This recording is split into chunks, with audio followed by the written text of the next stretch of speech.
Bom dia, pessoal, sejam todos bem-vindos. Hoje a nossa live da OAB Pinheiro será sobre Lei como Empresa, Soluções para a Crise. Teremos como os participantes Dr. Marcelo Sacramone, Renato Scardoa e o Thomas Santana. Um breve comentário sobre o currículo deles. Marcelo Sacramone é doutor e mestre em Direito Comercial pela USP, advogado, professor de Direito Empresarial nos cursos de graduação e pós-graduação e juiz do Tribunal de Justiça do Estado de São Paulo, Souza Sacramone, Orleans e Bragança Advogado. Renato Scardoa, doutorando em Direito Comercial pela USP, mestre e graduado em Direito pela PUC de São Paulo, membro da Comissão de Juristas nomeados pelo Senado Federal para a reforma do Código Comercial e sócio do Machado Advogados. E o Thomas Santana, advogado, membro das comissões de Direito Falimentar do Ibradem e do IASP, membro da Comitê de Gestão do Turnaround, membro do Grupo Permanente de Apoio à Insolvência e sócio do Pigelau, Sociedade de Advogados. Pessoal, geralmente os clubes de futebol são formados por associações. Existia muito aquela discussão, né? Se eles exerciam atividade empresarial, se não existiam, que era um requisito da Lei de Recuperação Judicial, a 11.101. O que vocês acham dessa nova legislação que veio dos times de futebol com relação à recuperação judicial, a organização, investimentos, enfim? Vocês acham que com essa legislação vai ter uma melhora para os clubes que a gente vê ultimamente? Aí praticamente, não vou falar 100%, mas 90%, 80% dos clubes estão numa péssima situação financeira. Vocês acham que essa legislação vai ajudar realmente os clubes de futebol a se reerguerem? Será que a gente vai ter uma estrutura europeia, digamos assim, fazendo uma analogia? O que vocês acham? Pode começar com o Sacramone, que foi o primeiro que eu apresentei. Ou primeiro, Thomas. Obrigado. Não, tá tudo bem. Eu queria primeiro agradecer à OAB pelo convite, agradecer ao Fernando por mediar essa discussão e a todos os amigos que estão aqui presentes. E talvez a discussão do Clube Empresa, e eu dou um passo atrás até para que os outros possam depois expor, mas ela foi estruturada basicamente na seguinte medida: poxa, eu preciso criar para o Clube Empresa um incentivo para que ele se profissionalize, para que ele opte por uma estrutura empresarial, uma estrutura de mercado. E por que isso? Porque os clubes, na forma de associação, hoje no Brasil, estão absolutamente endividados. Esses clubes possuem uma gestão e uma escolha dos gestores conforme historicamente, né, vem sendo feito através de indicações, muitas delas pouco democráticas e que não permitem que todos os seus integrantes possam verificar qual é a melhor e a mais eficiente gestão. Por outro lado, eles têm dificuldades em instrumentos de captação. Então, como essa estrutura é absolutamente engessada, é absolutamente nebulosa, né? É pouco transparente, dificilmente investidores têm um interesse efetivamente em fomentar esses clubes, e diante de um cenário de crise econômico-financeira, de endividamento, que é marcante no futebol brasileiro, temos visto que esse futebol tem decaído, os nossos jogadores estão sendo exportados e cada vez mais cedo, e a cultura do futebol tem, de alguma forma, está sendo mitigada no direito brasileiro. E o maior sintoma disso é que hoje é muito comum você perguntar para uma criança para que time você torce, e ela vai responder Milan, Real Madrid e assim por diante. Então, para tentar romper com esse ciclo, a Lei 14.193 foi estruturada como uma forma de profissionalização do clube de futebol. E por que eu falo isso? Porque o intuito da lei, Fernando, ao contrário do que muita gente acabou conhecendo, não era permitir a recuperação judicial. O intuito da lei era permitir uma reestruturação societária adequada desse clube, para que ele tivesse a possibilidade de captar investidores, e aí a debenture fut, e aí as operações societárias para a instauração da Sociedade Anônima do Futebol, e como estímulo a essa profissionalização, ele poderia pedir recuperação judicial ou um método concentrado de resolução do seu passivo para conseguir readequar as suas dívidas. Este projeto, obviamente, tramitou no Legislativo, e no Legislativo teve que diversas concessões serem realizadas para que essa lei passasse. E por conta dessas diversas concessões, este incentivo para que o clube se estruturasse e pudesse obter a recuperação judicial foi readequado. E readequado de que forma? Hoje, pela 14.193, o clube, mesmo que não tivesse profissionalizado, pode optar por uma estrutura de recuperação judicial ou por esse benefício, ainda que ele não tenha optado por esses instrumentos de estruturação mais profissionais. Então, criou-se, para que a lei passasse, a recuperação como uma alternativa e não como uma decorrência do processo de profissionalização. E aí, nesse ponto, já para finalizar, foi entendido que o clube vai melhorar e superar a crise através de uma solução de mercado. Então, ao invés de compeli-lo a essa estruturação ou reestruturação societária, foi dado como solução de mercado. Então, que o clube vai acabar optando por esta profissionalização, porque, do contrário, ele não vai conseguir ter o ambiente virtuoso que essa profissionalização poderia ocorrer, né, poderia gerar, ainda que, nas duas situações, ele pudesse obter a recuperação judicial. Acho que talvez isso permita. Thomas, concorda, Thomas? Bom dia, Fernando, demais colegas, obrigado pelo convite, o convite da OAB. Eu acho que debater esse tema nesse foro é extremamente adequado, até para que o público em geral tenha conhecimento dessa nova legislação e dos mecanismos que ela passa a trazer. Concordo, acho que o Marcelo foi muito feliz na explicação do tema, a explicação histórica de onde ele vem.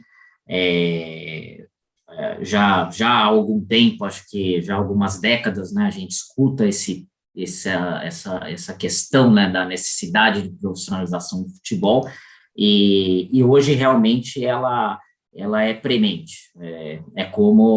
Foi como o Marcelo disse, é uma pena, mas os nossos filhos vão torcer para o Milan e para o Real Madrid, né, não para o São Paulo, para o Santos. Para o Palmeiras e para o Corinthians é melhor não torcer mesmo. Enfim, por que isso ocorre, né? É importante pensar que tentar trazer a profissionalização do futebol não é de agora, né? Já tivemos legislações anteriores que tentaram, a Lei Pelé é um dos exemplos, e aqui o que se objetivou realmente tratar é aquela situação de uma associação amadora, então, que por ter essa sua estrutura amadora, ela não suporta mais, né, algo que não seja uma estrutura de uma sociedade empresária. No fim do dia, é o que esses grandes clubes de futebol, eles estão fazendo. Então, para você poder migrar dessa situação de um clube amador para uma sociedade empresária, a lei busca trazer esse formato. Sem também grandes inovações, você está apoiado no Código Civil, você está apoiado na Lei de Sociedade Anônima, para criar a tal da SAF, né, a Sociedade Anônima de Futebol, com alguns outros mecanismos que a gente vai passar por aqui, mas a verdade é que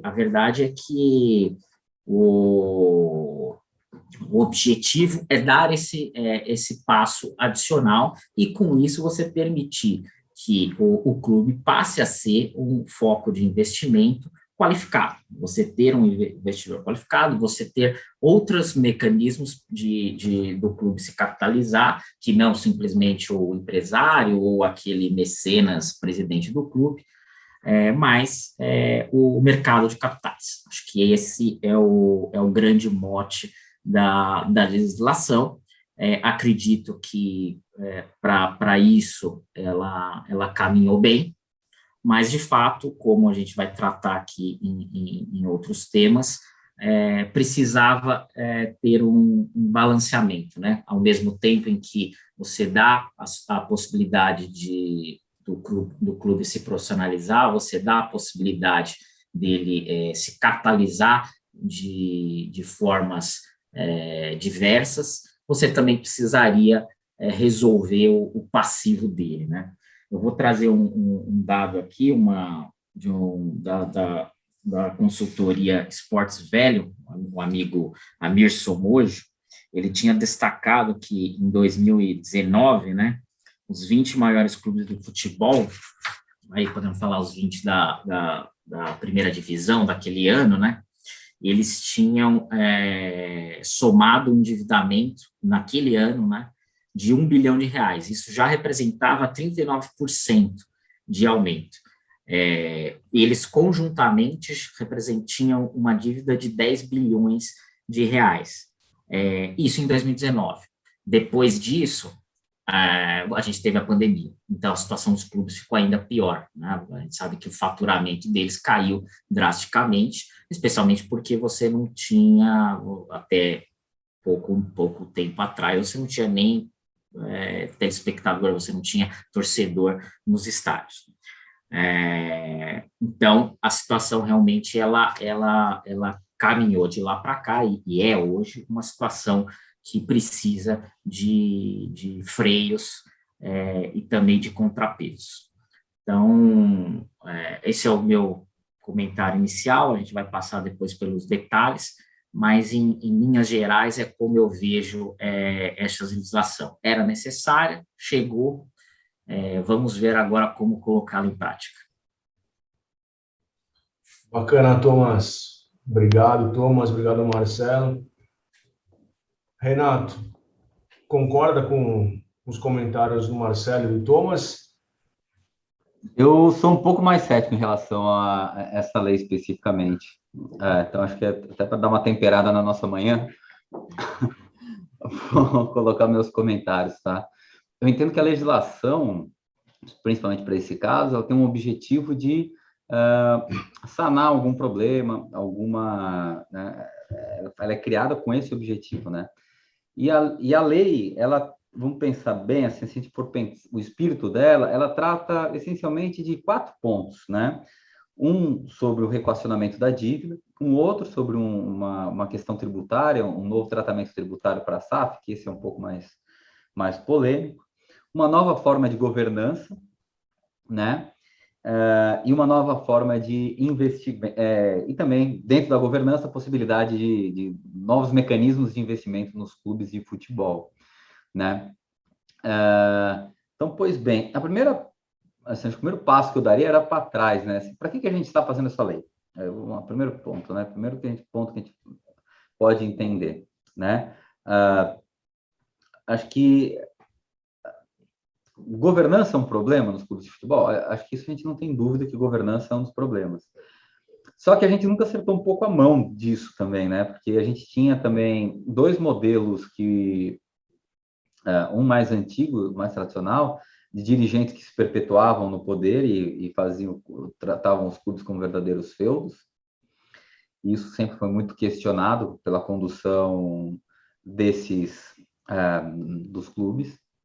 E, por outro lado, a gente tem agora uma recente reforma que os clubes sofreram nos seus estatutos sociais, com a redução dos prazos de eleição e impossibilidade de reeleição de diretores. Aí a gente tem um outro ponto, né? Que são aqueles dirigentes que assumem o cargo de presidente do clube e, ao assumirem o cargo do clube, sempre fazem o famoso all-in, né? Deixam de pagar qualquer coisa para contratar jogador, para tentar ganhar o título, porque eles querem sair de lá campeões, né? Estou generalizando, assim, a gente sabe que existem, né, situações específicas para cada uma delas, mas a gente pode identificar esses dois principais modelos, né? E a gente ainda não sabe, acho que muito bem, acho que falando da gente, falo até por mim, eu não sei ainda qual que seria o modelo mais adequado, se é um modelo de perpetuação do poder ou um modelo de perpetuação do poder de uma maneira profissional, ou ou um modelo de governança que eu tenho uma alternância no poder, né? E acho que ali está acho que o principal problema dos clubes, né? Porque a falta de, acho que o grande endividamento passa muito por esse problema de governança. A falta de investimento também passa pela governança, porque ao ter uma insegurança jurídica na relação com os clubes de futebol, enfim, a gente não tem um incentivo para que os investidores entrem, né? Apesar que dinheiro nunca foi problema, né? Clubes bem geridos nunca tiveram problema de dinheiro, né? A gente teve sempre um problema de como gerir esse dinheiro, mas receita nunca foi problema. Se a gente for ver agora, o Flamengo vai faturar, a gente está falando faturamento estimado de 1 bi, né? Isso dá para fazer muita coisa, né? Com esse dinheiro, né? A gente teve, eu vou usar o tempo do Flamengo, mas eu posso usar o Palmeiras, posso usar os outros clubes, a gente viu várias fases de investimento nos clubes de futebol. O Corinthians teve desde os fundos de pensão da Rix Mills, né? Teve o Banco Excel, o Palmeiras teve a Parmalat, a gente teve uma série de investimentos, e nunca falta. Eu acho que esse é um problema que a gente, quando bem estruturado e dando segurança jurídica, não faltaria o recurso financeiro para isso. Então, a minha crítica, na verdade, para a lei é que eu acho que esse problema de governança não foi bem endereçado. Esse é o principal problema, e não tanto do reequacionamento da dívida. Primeiro que ele parte de um modelo que é one size fits all, né? Assim, é uma forma de governança para todo tipo de instituição, e aí a gente está falando desde de um clube menor que eventualmente dispute um campeonato profissional estadual, até grandes clubes de futebol, né? E aí, se a gente for fazer um paralelo, né, a CVM dá níveis distintos de governança para cada um deles, né? Para cada uma das empresas de companhia aberta, de capital aberto, né? Então, acho que nesse aspecto também acho que é um ponto que ia ser revisto. E a gente sabe, né, a mão do legislador, às vezes, ele é muito suscetível às pressões, né? Um dos objetivos dessa lei era, como acho que o Marcelo comentou, de dar com uma mão, né, a possibilidade do reequacionamento da dívida, mas, por outro lado, exigir a governança. Essa governança, ao meu ver, ela não ficou, não foi mais, deixou de ser algo obrigatório e passou a ser algo facultativo.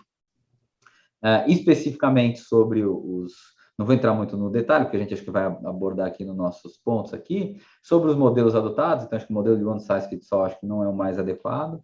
Eu acho também que aí uma questão um pouco mais para a gente rever, acho que deveria ter sido um desafio para o legislador e tratar, de fato, as associações como verdadeiros agentes econômicos, uma vez que os valores tratados são muito maiores, às vezes, do que pequenas e médias empresas, né? E, assim, por que uma pequena indústria paga uma quantidade colossal de imposto e tem uma série de obrigações acessórias, e porque o Palmeiras, que é o clube que eu torço, não paga o mesmo nível de imposto.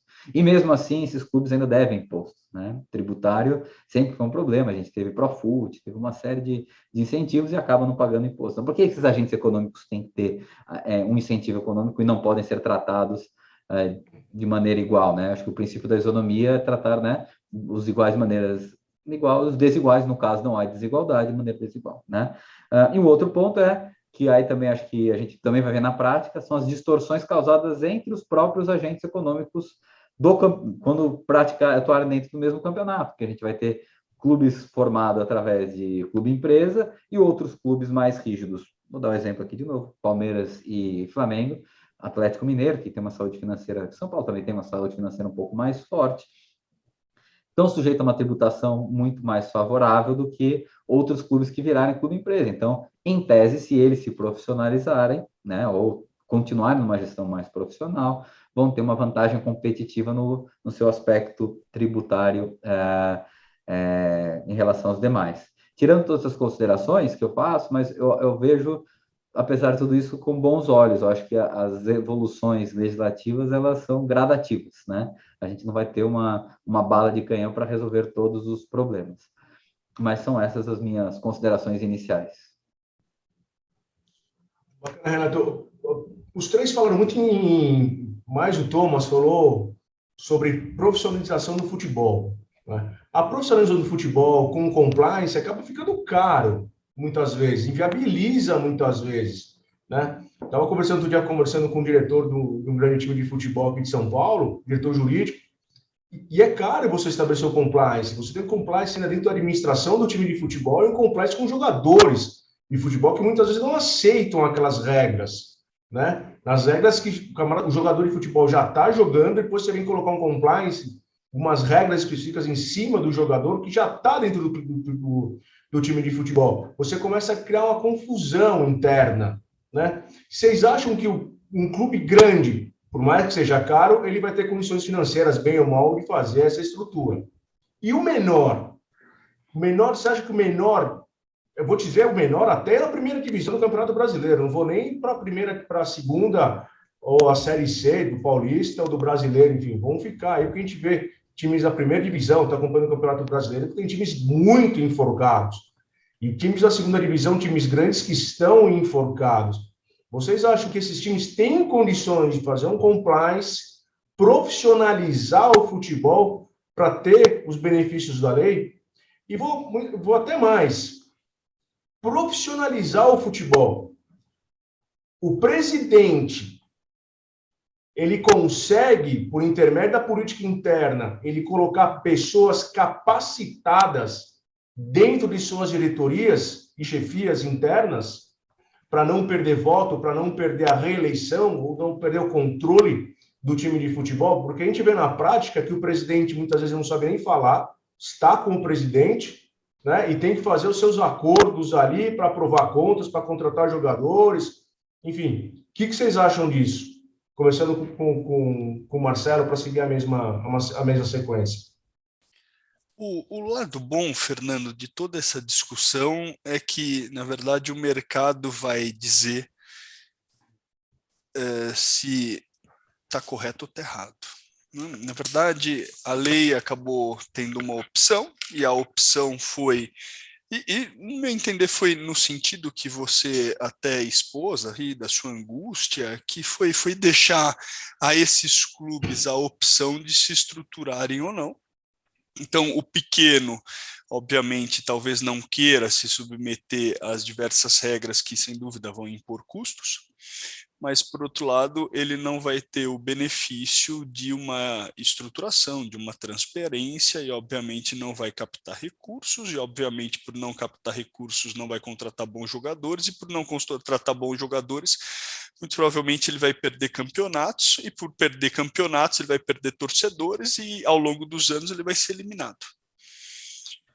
Esta é a operação de mercado.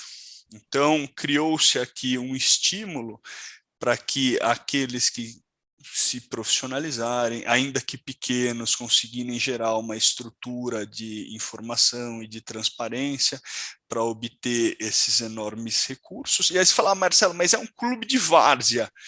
Pois é, a gente vai ter uma startup do futebol agora,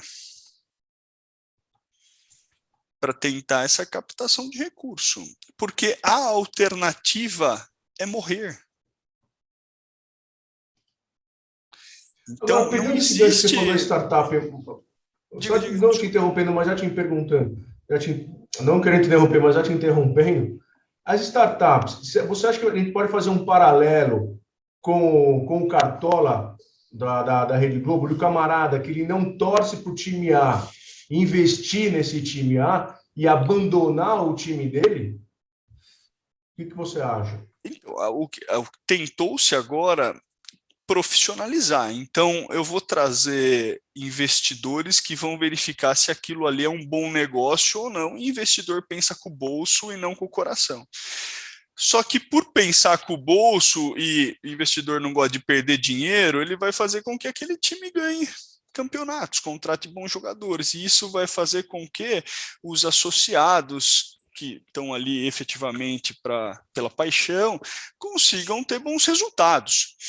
E, por outro lado, grandes clubes que estão endividados poderiam utilizar dessa estrutura associativa, agora transformada eventualmente em sociedade anônima, para capitalizar o recurso. Então, poxa, o Flamengo tem 40 milhões de associados. Se o Flamengo virar e falar hoje, olha, tem um problema de capital, eu preciso de R$1 de cada um, ele tem 40 milhões de reais no dia seguinte.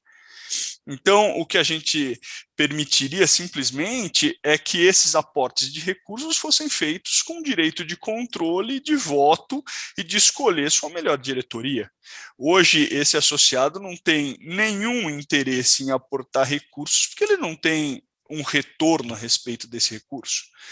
Por outro lado, o Flamengo tem até desenho do Flamengo, tem gibi do Flamengo. Aquilo virou um clube. Tem televisão, né? Tem TV. Então, aquilo não virou simplesmente um clube, aquilo virou uma enorme empresa que fomenta o desenvolvimento de todos os seus produtos para que no final o futebol melhore. E se o futebol melhorar, não só aquele investidor vai obter recurso, como o próprio torcedor vai continuar engajado no procedimento. E melhor que isso, porque a lei de clube de futebol, é óbvio que ela tem problemas, mas ela veio para supostamente sanar uma falha que é o seguinte: poxa, eu preciso criar alternativa para que este clube possa melhorar. Porque eu me importo com o clube? Claro que não.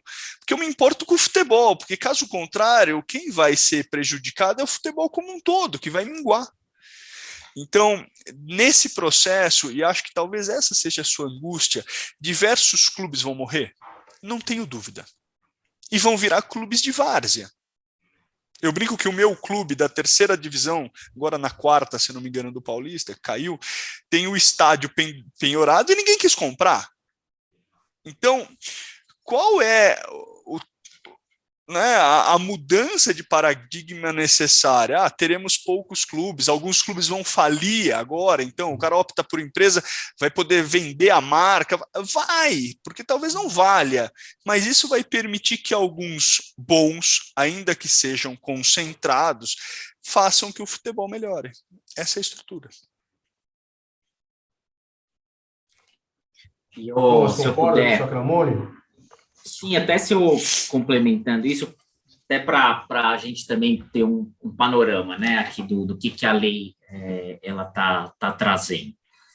Basicamente, o que os dispositivos da lei eles estão querendo construir é você separar, né, o departamento de futebol, e aí todos os ativos ligados ao departamento de futebol, então os direitos de participação dos clubes, propriedade sobre o estádio, por exemplo, onde as partidas são realizadas, ou seja, os jogadores, tudo aquilo relacionado ao futebol, você separa do clube e joga isso dentro de uma nova sociedade, a Sociedade Anônima de Futebol, a SAF, que, teoricamente, vai ser uma sociedade nova, limpa, livre ali de dívidas, mas que ela vai ter um pedágio, né? Qual que é esse pedágio? Ela vai ficar pagando uma mensalidade para o clube, que a lei fala aqui em 20% das receitas e mais participação do clube na SAF, na qualidade de sócio dessa empresa. E esses valores têm que ser revertidos para o clube mensalmente. Qual que é a ideia? Você tem, então, uma sociedade nova, uma sociedade limpa, e que ela, então, vai poder se reestruturar. Inclusive, por exemplo, se valendo de mecanismos da nossa lei de falência e recuperação judicial, que, por exemplo, podem viabilizar a alienação de um ativo que hoje seria impossível de ser alienado, já que está cheio de penhora e coisas nesse sentido. Então, é uma estrutura feita para viabilizar novos investimentos e tirar aquele clube que está numa situação delicada da mesmice. Agora, isso funciona para todo o clube? Acho que é um pouco daquilo que o Renato também comentou na passagem dele, que a CVM tem ali, né, os seus mecanismos de governança de acordo com o tamanho da empresa. É fato. Aqui, às vezes você imaginar que você vai ter que constituir um conselho fiscal, uma diretoria profissional, ou seja, pessoas que vão ter que ser remuneradas, ter salário, para um clube pequeno pode ser muito custoso ter que fazer isso. Mas qual que é a contrapartida? Você não está mais pensando naquele clube pequeno, capitalizado com base no dinheiro que o presidente arruma, né? Ou de um mero patrocínio. Você está pensando, na verdade, no dinheiro captado no mercado de capitais, Bolsa de Valores, por exemplo, o caso que o Marcelo deu aí do Flamengo, ou de um investidor mesmo, que seja um investidor, pessoa física, pessoa jurídica, mas que só vai aceitar colocar esse dinheiro lá com segurança jurídica. E hoje ele não tem. Por quê? Hoje a segurança jurídica dele se ele vai colocar dinheiro no clube, ele tem que ter o presidente, os conselheiros todos alinhados com ele, porque do contrário, muda aquilo, o contrato que tinha passa a ser descumprido e o cara vai para o final da fila. Então, não né? Isso é amadorismo, é o que é hoje. Não se quer mais isso, né? Você quer que tenha uma estrutura profissional que permita o retorno desse investimento. E aí, como o Marcelo bem colocou, independentemente de clubismo, né? Se o cara põe dinheiro é porque ele quer ter o retorno. E para ter o retorno, daí ele ter uma estrutura. Então, é óbvio que cada clube vai ter que fazer essa avaliação. Eu quero mudar o meu patamar, eu quero me capitalizar de forma diferente, eu tenho condições de me capitalizar de forma diferente, então vale a pena o custo dessa aproximação? Vale. Não tenho, não é o meu intuito, não quero seguir nesse caminho. Então, provavelmente a lei para ele acabe não servindo, né? Especialmente porque, como a gente já comentou, acho que um dos grandes gatilhos era você permitir a recuperação judicial, o extrajudicial para equalização de passivo, mas isso acabou ficando livre, independentemente da SAF ser constituída ou não. Então, o que eu vejo é isso. Acho que a lei traz as ferramentas, acho que clubes sérios e que pretendem se perpetuar, pretendem continuar vivos, precisam caminhar para esse sentido. Aqueles que não seguirem, provavelmente nos próximos anos vão acabar desaparecendo e não tem muito como antever um futuro distinto desse. É uma pena, né? Os times menores aí acabarem, né? Marcelo e Thomas, vocês comentaram aí. Isso é essa grande possibilidade desses times que não tiverem estrutura acabarem morrendo, né? Renato, concorda? Esses times menores aí, se não tendo estrutura, eles acabarem morrendo no meio do caminho, uma pena, né? Uma pena. Eu acho que, na verdade, vai acontecer, não sei, aquele negócio, né, exercício de futurologia que a gente vai fazer aqui, né? Tirando as considerações, né, as críticas que eu fiz à SAF, mas eu acho que, na verdade, ela vai servir como um bom instrumento justamente para os pequenos, porque os grandes vão ter outras formas de captação, como sempre tiveram, né? Um bom contrato com a televisão, agora mídia social e divulgação de transmissão pela internet, enfim, patrocínio de todo quanto é jeito, uma estrutura boa do futebol de base que possibilita a venda, né, de jogador, então, assim, esses clubes, e como o Marcelo falou, né, você pega um clube como o Flamengo, ou os clubes grandes, né, que você arrecadou R$1 ali numa tarde, você resolve teu problema de caixa assim, no dia seguinte, né? Então, assim, eu acho que para esses clubes, assim, então, o que eu imagino? Para esses clubes, a SAF acho que não vai ser utilizada num primeiro momento, tá? E talvez nem seja utilizada. Para clubes que já estão no seu, vamos dizer assim, né, que tem já no seu estágio bem avançado de endividamento, já impagável, vou fazer, né, a gente está falando do Botafogo, a gente falou do Vasco, a gente falou do Cruzeiro, principalmente, a SAF passa a ser uma alternativa, acho que se não for a última alternativa para o surgimento desses clubes. Em relação aos pequenos, aí eu olho com bons olhos, eu acho que a SAF, na verdade, pode ser uma boa forma de investimento nesses clubes pequenos, o que antes a gente não tinha, né? E talvez esses clubes possam reparar acho que um bom exemplo disso é o que a gente está vendo agora com o Red Bull Bragantino, né? Que uma marca forte, ela entra num clube pequeno, mas tradicional, né? Que deu muita dor de cabeça para o meu time, já Palmeiras, mas e que ao longo do tempo perdeu uma capacidade de investimento para competir com os clubes grandes e se associou a uma empresa forte.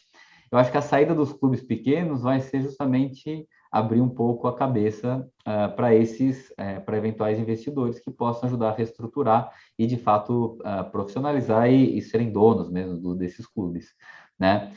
Boa parte desses clubes tem algum tipo de patrimônio, a dívida, ela não é uma dívida impagável quando a gente for olhar aos olhos do investidor, né? Não um volume que nem a gente tem com os grandes clubes endividados. Então, acho que o primeiro passo seria com os pequenos e médios clubes ou os clubes altamente endividados. E eu gosto do comentário do Marcelo quando ele fala que vai ser uma solução de mercado. E a gente vai ter em algum determinado momento, atuando no mesmo mercado, no mesmo campeonato, se a gente puder dizer assim, clubes pequenos que receberam aportes e investimentos e passam a ser clubes de dono, como é o caso do Bragantino, clubes grandes que tiveram sua dívida reestruturada e tiveram que virar SAF, e outros clubes que têm um suporte financeiro e que acho que vão ter que passar por um processo de governança e profissionalização na gestão, mesmo que não se tornem uma SAF. Né? A profissionalização na gestão, ela não necessariamente passa pela conversão em um agente econômico, uma sociedade empresária. Né? Eu posso ter, por exemplo, o Greenpeace, ninguém imagina que não seja uma associação muito bem, né? uma entidade muito bem estruturada sob o aspecto da governança. A gente tem outras associações, e a gente pode ter uma lista aqui bem grande sobre elas, né? A Bovespa, lá atrás, quando era uma associação, o problema dela, ela nunca teve um problema de gestão. Mesmo o time de futebol, Renato, se a gente pegar, por exemplo, o Atlético Paranaense, Ceará, são 2 exemplos de clubes que profissionalizaram, que deram um jeito ali na sua administração sem virar sociedade anônima. E tá aí, o exemplo está claro. Né? Daí, talvez né? não tenha um sucesso aí tão grande que nem o Bragantino com a Red Bull por trás agora, mas estão conseguindo, estão indo em frente. Não, e acho que essa vai ser legal, porque de alguma forma esses 2 agentes econômicos nesses formatos distintos vão acabar forçando a profissionalização daqueles que não se converterem em SAF. Então, acho que talvez, olhando, né, um pouco mais otimista do que o meu discurso anterior, acho que a SAF pode, de alguma forma, pressionar que os clubes maiores se profissionalizem, como o Thomas falou, né? O resultado acaba virando. Só que aí a gente também tem que passar por acho que 2 etapas mesmo, acho que nos clubes de futebol, que a SAF acaba, aquela do clube empresa não acaba não tratando, que era da profissionalização dos campeonatos, em serem tratados como liga, e serem tratados como um negócio, né? Porque não adianta ser um bom clube num campeonato fraco, o ideal é que o campeonato seja forte, como é a Premier League, né? A Premier League é a Premier League, não é porque os clubes são empresas, a Premier League é a Premier League porque é constituída como a Premier League como uma empresa, né? Então, acho que nesse aspecto, acho que ainda falta, a lei não chegou, mas acho que pode ser o próximo passo a ser alcançado. Eu acho que além da profissionalização do futebol, tem a profissionalização de tudo, né? Principalmente do árbitros, né? Que essa grande discussão, profissionaliza ou não profissionaliza, né? Sim. Eu acho que ainda dentro, quando você está dentro do clube de futebol, acho que não deveria nem ter a obrigação da legislação de profissionalizar, digamos assim, né? Acho que isso já deveria ser do próprio time de futebol, clube de futebol, ter essa profissionalização para angariar mais patrocínios, né? Mas a gente vê no dia a dia que muitas vezes um time que não tem profissionalização nenhuma consegue arrecadar muito dinheiro, né? Vamos esquecer um pouco o Flamengo, porque o Flamengo de um tempo para cá, de 5 anos, um pouco mais, um pouco menos, que mudou toda a sua gestão, trouxe profissionais do mercado em si, né? E está tendo sucesso. Os outros times, que eu saiba, não fizeram isso, né? Não fizeram esse no mesmo porte que o Flamengo, não profissionalizaram, não trouxeram pessoas do mercado para gerenciar o clube. E aí a pergunta que não quer calar aqui também, né? Esses times que não se transformarão em SAF, poderão ingressar com pedido de recuperação judicial? O que vocês acham? Já tiveram algumas decisões por aí, né? Mas vocês acham que vão firmar essas decisões, mesmo com base na legislação do futebol, a nova? Então, acho que, deixa eu só, nesse ponto, Fernando, eu posso começar, e aí os meninos complementam. Existia toda uma discussão antes da lei, da 14.193, se o clube de futebol, na forma de clube, né, que não fosse uma forma societária, poderia pedir recuperação. E aqui houve... Bom, primeiro essa discussão foi feita no Congresso Nacional e foi feita uma emenda ao texto do Senado pela senadora Mara Gabrilli, a emenda 64, que era para aumentar o conceito de empresário do artigo 1º da Lei de Recuperação de Empresas para agente econômico. E o relator à época, senador Rodrigo Pacheco, hoje presidente do Senado, curiosamente também o relator do projeto de clube empresa, determinou o seguinte: não estamos preparados para aumentar ou alargar o conceito de empresário para agente econômico, porque essas pessoas vão pedir recuperação judicial, mas também podem ter a falência decretada. Então, na 11.101, expressamente, houve o veto. Diante desse cenário, vários agentes econômicos não empresários fizeram pedidos de recuperação judicial. A grande maioria teve uma inépcia da inicial. E alguns poucos, que ficaram conhecidos, acabaram tendo benefício. Então, a Universidade Cândido Mendes, o próprio Figueirense, antes de passar a 14.193, a Unimed Amazonas, a Metodista no Rio Grande do Sul, e assim por diante. Quando surgiu a 14.193, a lei de clube de futebol, essa discussão, pelo menos, tentou-se ser encerrada. E por quê? Porque a lei, no artigo 25, foi absolutamente expressa ao determinar que o clube, mesmo sem ter optado por uma estrutura empresarial, pode pedir recuperação judicial. Então, hoje, o clube de futebol, por exercer atividade futebolística, pode pedir recuperação judicial. Ah, Marcelo, mas ele é um clube de handebol, não pode. Ele é um clube de voleibol, não pode. Um clube de futebol pode, todo o resto não? Exatamente, porque a lei aqui é específica, taxativa, e fez uma exceção para determinar que os clubes poderiam. A lei nada de subfalência. Entende-se que, já que ele pode pedir recuperação judicial e extra, como clube, ele pode também ter a falência decretada como clube, mesmo sem ser empresário. Thomas, concorda ou discorda? Não, perfeito, concordo também com o Marcelo. A redação que a gente tem ali é o artigo, eu estava até dando uma lida nele agora, é o artigo 25, ela é muito clara.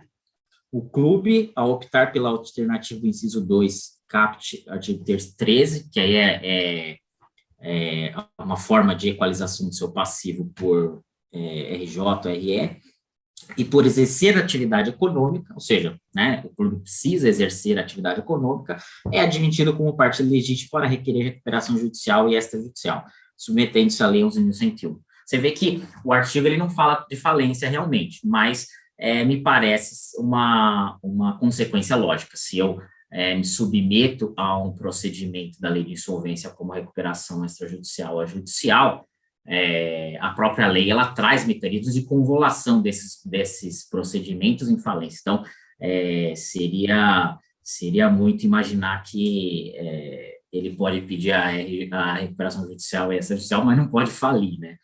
Então, me parece que realmente onde faltava esse fundamento legal, agora não falta mais. E novamente, se a ideia original da lei era dar esse benefício em troca da obrigação da profissionalização, isso se perdeu ao longo do processo legislativo e hoje as coisas estão separadas. Então, eu posso ter a SAF, posso não ter, mas o clube ele pode sim pedir a recuperação judicial ou extrajudicial para tentar equalizar o seu passivo. E aí, nessa seara, né, da resolução das dívidas, que acho que a segunda perna do problema, né? A primeira é aquela do investimento, de você ter investidores qualificados, que a SAF busca cobrir. A segunda perna mas e a dívida, né? Que é grande e precisa ser resolvida. O que fazer? Então, aí a lei ela vai trazer a possibilidade da recuperação judicial ou extrajudicial, mecanismos da Lei 11.101, ou o regime de centralização de execuções, que a lei chama de RCE, né, Regime de Centralização de Execuções. E aí a gente pode debater um pouco mais a fundo. Na minha visão, esse regime de centralização de execuções, até por algumas coisas que nele estão previstas, ele tem um quê de inconstitucionalidade e bem duvidoso em relação aos formatos que ele traz. É uma pena, né? Porque a 11.101 está lá, com todos os seus defeitos, está desde 2005, o ano passado passou já por uma importante reforma, ou seja, tem doutrinas, tem jurisprudência formada.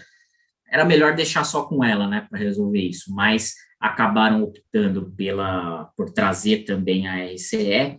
Eu sei que atualmente, por exemplo, o Vasco, o Botafogo eu não lembro agora, mas o Vasco eu sei que fez essa adesão no Tribunal de Justiça do Rio de Janeiro para as dívidas trabalhistas, ou seja, em princípio não pretende virar uma SAF, não pretende pedir uma recuperação judicial ou uma extrajudicial, mas está tentando resolver o seu passivo trabalhista através da RCE.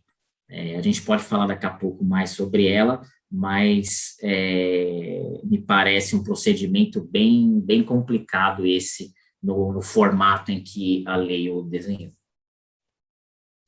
Se não me falha a memória, o Corinthians também estava querendo fazer, ou chegou a fazer também. Não me recordo muito bem. Fizeram esse comentário comigo. Mas, Renato, eu conheço. Daqui a pouco a gente... eu conversei com uma pessoa e a pessoa comentou, parece que o Corinthians estava querendo fazer, eu não sei se chegou a fazer, já estavam em negociação dentro do clube, né? A negociação entre o pessoal do clube para tentar fazer a negociação com todas as trabalhistas. Não sei se deram andamento nisso. Mas, bom, acho que é uma boa iniciativa. Você junta tudo, né? Fica muito mais fácil para todo mundo, até para o próprio judiciário controlar isso. Acho que a iniciativa é boa. Não, assim, acho que o Corinthians talvez pense nisso, e eu tenho um exemplo, eu trabalhei muito tempo com credores do Santos, e era natural, o Santos vai disputar a final do Campeonato Paulista, vai receber um prêmio, então já fica preparado para penhorar o prêmio quando sair para pagar a dívida.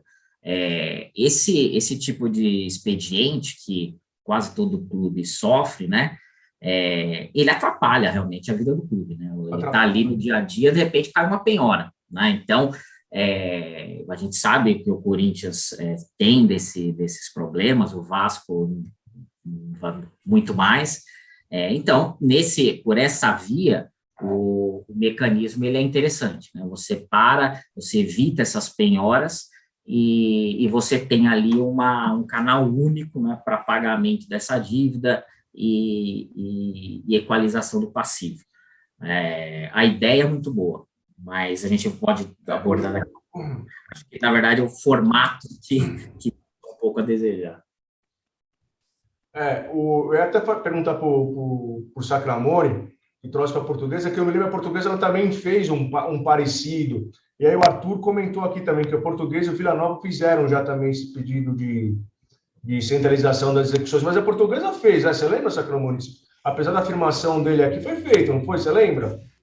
Primeiro, eu torço pro ET, o Paulista de Jundiaí. Então, eu pensei que era Portuguesa. A situação é a mesma, tem um estádio penhorado e ninguém quer comprar. Para mim, eu tinha certeza que era Portuguesa. Não, Paulista. A Portuguesa precisa. Mas, pelo que eu saiba, ela estava se reestruturando, Fernando, e não chegou a optar pelo regime centralizado. Porque eu saiba, O regime centralizado foi feito pelo Vasco, agora no Rio de Janeiro é o caso mais famoso que a gente tem de regime. Que vai prever, e aqui é curioso, 6 anos no regime centralizado para satisfação das dívidas, e ainda se não houver a satisfação, o juiz pode prorrogar por mais 4. É uma concordata com autorização legal pro inadimplemento, e ainda assim geraria uma prorrogação, mas uma concordata, aqui especificamente, sem qualquer possibilidade de deságio, sem qualquer negociação com os credores, outorgada pelo juiz mediante portaria a ser disciplinada no órgão interno. Então, acaba sendo, não é talvez o que a gente tem visto nas legislações de insolvência como um método consensual de obtenção de uma solução para a superação da crise, mais uma forma de um alargamento da dívida de um clube. Ainda que em contrário à vontade dos credores. O trabalhista é o maior investimento que o credor tenha, desde que o devedor pague lá na frente, porque a atualização é absurda. Se você demorar para fazer um acordo, demorar para pagar, esse valor ele dobra com muita facilidade. Você tem que colocar um break em cima disso daí, senão ninguém pagava. Deixa eu só fazer uma ponderação aqui, porque o Thomas comentou, e o Marcelo também, sobre se o clube de futebol poderia pedir recuperação judicial e se ele estaria sujeito à falência, Na primeira leitura, eu acho que não tem dúvida sobre recuperação judicial. Só que eu gostaria de fazer referência ao artigo 35, que alterou o 971 do Código Civil e incluiu um parágrafo único. E aí a minha primeira dúvida, na verdade, é uma dúvida mesmo, porque eu ainda não formei opinião, apesar de ter um bom livro comentado sobre esse artigo, especificamente de autoria do Marcelo Sacramone sobre o tema. Temos boa doutrina. Se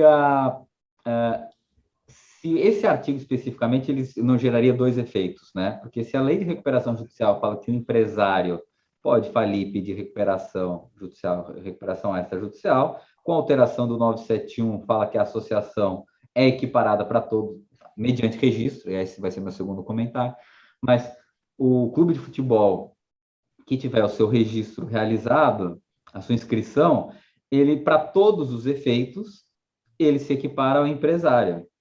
E se para todos os efeitos ele se equipara ao empresário, para mim não tenho dúvida de que ele poderia pedir falência.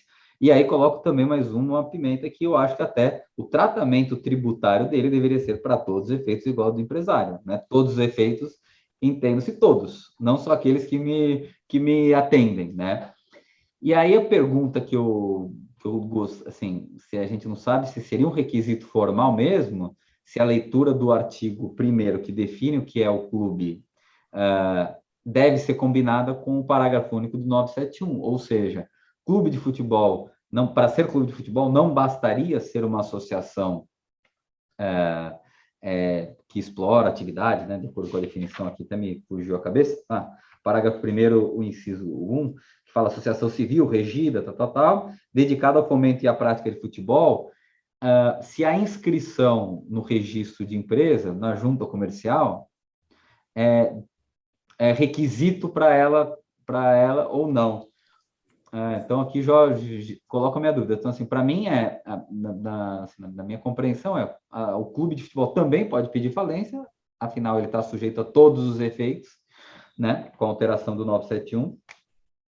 Minha única dúvida, e na verdade não conseguiria responder, acho se ele deveria estar registrado na junta comercial ou não. Numa primeira análise, eu acho que até que sim, Porque se a lei, de alguma forma, equipara ele aos outros agentes econômicos que têm esses benefícios legais, não gosto muito dessa expressão, mas enfim, pode acessar RJ e R Extra, e a falência, natural que ele também tenha o seu registro no mesmo local que esses outros agentes econômicos. Não, eu fico com uma outra dúvida, apesar do Sacramone ter martelado, eu ainda acho que o artigo que determina que a recuperação judicial é só para clube de futebol, eu acho que isso vai dar muito problema também.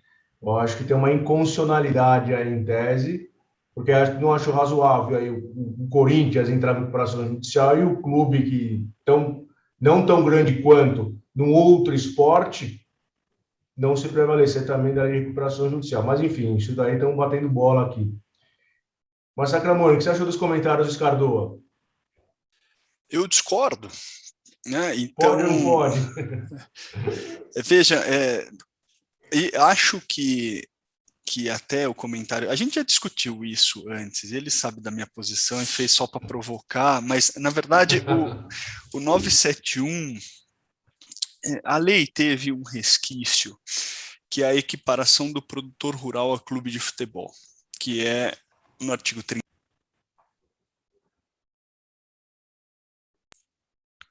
No artigo 35 da lei, a equiparação do clube de futebol ao produtor rural. E por que esse artigo foi feito? Porque, historicamente, o clube precisaria ser empresário para pedir recuperação judicial e queria ser, pela própria lei, queria se permitir que ele utilizasse o período de 2 anos de desenvolvimento da atividade, mesmo como não empresário, para que no artigo 48 da 11.101 ele já pudesse imediatamente pedir RJ.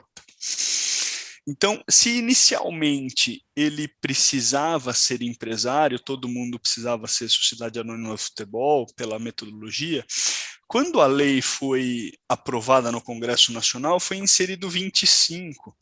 E aí o 25 fala expressamente que o clube pode pedir recuperação judicial, ainda que não tenha se tornado SAF, porque ali no 25 é expresso dizendo o seguinte, olha, eu posso ter diversas operações para criar SAF, eu posso fazer um drop-down de ativo e fazer com que o clube conserve consigo as ações, então ele vira acionista da SAF, eu posso fazer uma cisão, simplesmente que uma parte do patrimônio é convertido, e aí o Thomas bem esclareceu que daí um montante, um percentual do faturamento é utilizado 20% para pagar as dívidas. Eu posso simplesmente converter aquele clube em sociedade anônima do futebol. E aqui, expressamente, o 25 fala, o clube, e não a associação, pode pedir RJ. Né? Não a sociedade anônima do futebol pode pedir RJ. Então, aqui, ela permaneceu sob a forma não empresarial, de modo que a equiparação do 971 acaba perdendo sentido. A interpretação sistemática, me parece que aí nesse ponto vai ser utilizada, é que este clube vai poder pedir a recuperação judicial, mesmo que não empresário, vai poder ter a falência decretada, mesmo que não empresário, por uma alteração legal. E o período de 2 anos dele vai ser utilizado como desenvolvimento da atividade, não depois de um registro como empresário, mas no desenvolvimento da sua atividade regular como clube.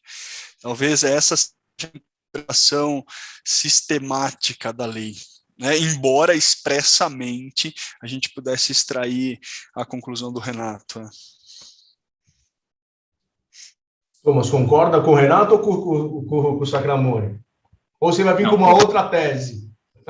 Não, tô mais pro lado aqui do Marcelo, mas talvez, se, por exemplo, eu tivesse um cliente que gostaria de pedir uma autofalência, um clube, como medida prévia para cercar aí todos os caminhos, a gente pudesse pensar num registro, mas pela letra da lei e também pensando nela como um todo, me parece que isso não seria necessário. E, sinceramente, o clube que quiser pedir autofalência vai arrumar um belo problema com seus torcedores, né? Então, é melhor antes ele tentar a extrajudicial ou a judicial que já tá ali prevista. De qualquer forma, para a gente tratar um pouquinho dessa forma de equalização, né? Por que a RCE, esse regime de centralização de execução, ela tem esse viés positivo de você parar, né, aquela bagunça, tanto trabalhista e importante, cível também, né? O que a lei fala é que o regime de centralização de execução, ele vai poder ser adotado na esfera trabalhista, então, através de um procedimento regido ali pelo Tribunal do Trabalho, né, ao qual aquele clube está afeto, mas também das dívidas cíveis, né, das dívidas empresárias em geral daquele clube, e aí regidas pelo Tribunal de Justiça. A questão toda é que, no trabalhista, esse regime de centralização ele já é adotado em alguns tribunais, ele já é conhecido para algumas sociedades empresárias, então, a gente replicar ele para o futebol acaba sendo uma coisa até lógica, né? Você imagina os reflexos daquilo. As dívidas cíveis, você não tem um regramento próprio ainda nos tribunais em relação a isso, então fica um pouco de discussão em relação ao tema. E é aí que a lei peca, porque quando você vai ver a forma de regramento da RCE, ela traz ali alguns conceitos que são extremamente duvidosos. Se a gente lê, por exemplo, o artigo 17, que é o que fala, ele fala de ordem de preferências de pagamento. Então, novamente, por que a gente fica querendo escrever coisa que já está escrita? Utiliza lá o artigo 83, 84 da Lei 11.101, tem todas as preferências lá, já tem jurisprudência, doutrina formal, vai por ali, né? Mas não, aí vem aqui a nossa inovação e escreve. Quem que vai ter preferência? Idosos. Nada contra o idoso, né? Mas pessoas com doenças graves. Quais as doenças? Aí vai indo, segue. Gestantes. Então, o que você está falando é o seguinte, os funcionários do Botafogo estão, todo mundo querendo ficar grávido lá, né? Porque, mas assim, qual que é o fato gerador? Então, exato. Aí segue, credores com os quais haja acordo. Então, assim, quando você tem, né, um dos princípios, né, da falência, especialmente, né, tratar os credores da mesma classe de formas iguais, aqui você não tem, né? E, basicamente, você vê que é uma disposição que pretende tratar, pelo menos na minha visão, muito mais aquele crédito trabalhista, né? Só que não é para ele só, né? Você poderia utilizar a RCE tanto no civil como no trabalhista. Então, me parece que aqui você cria uma celeuma, você talvez tenha a tranquilidade do clube parar de tomar aquelas penhoras todos os dias e equalizar o passivo, mas você não resolve, né, problemas que vão acontecer no dia seguinte, né? O próximo artigo, por exemplo, ele fala da negociação coletiva, mas e aí? Como que vai ser essa negociação coletiva? Ela vai ser votada? Vence a maioria, enfim, são coisas que a Lei 11.101 tem lá, já tem regrado, né? Então, por isso me parece que se eu tivesse um cliente aqui para aconselhar, eu iria muito mais para 11.101, porque já tem tudo ali regrado, acho que traz uma segurança jurídica maior do que o regime de centralização de execuções, que ele pode parecer mais simples, mas me parece que no longo prazo ele traz questões bem complexas, bem complicadas de serem tratadas. Bacana, eu concordo com você, Tomás. Ia para a lei geral, né? 11.101, do que você entrar num arcabouço ainda não muito explorado. Pessoal, e além de tudo ainda que você comentou da autofalência do time de futebol, imagina para quem que vamos torcer, né? Não vai dar certo. Teve alguns clubes que fizeram isso na Itália, né? O pessoal vai ficar meio doido aí. Né? Bom, mas eu achei muito interessante a palestra, a live de hoje, porque nós somos em 4 aqui debatendo e cada um veio com uma teoria, com uma tese a ser defendida, para constitucionalidade, inconstitucionalidade, interpretação das normas, que é muito mais legal que o direito criminal, né? O direito empresarial é muito mais legal que o direito criminal. Não sei porque as pessoas gostam do direito criminal, não sei por que vão para lá, né? Por que não ficam aqui no direito empresarial? Não é porque eu estou com a câmera desligada, é que eu não estou ouvindo, viu, Fernando? O Lira parece que dá mais dinheiro para os advogados. Pessoal, eu agradeço. Já estamos no nosso encerramento aqui, passamos 10 minutinhos do nosso combinado. Agradeço Sacramones, Cardô, Thomas, o nosso coordenador, o Lira, e mais os participantes, o vice-presidente, o Sérgio Vieira, está sempre com a gente também. Agradeço a presença de todo mundo e espero contar com vocês no próximo ano se nós ganharmos as eleições também. Tá bom, pessoal? Obrigado, boa semana, bom final de semana antecipado. Obrigado, um abraço. Tchau, tchau. Obrigado. Um abraço. Tchau, pessoal. Valeu. Parabéns, um abraço para todos. Valeu, Fernando.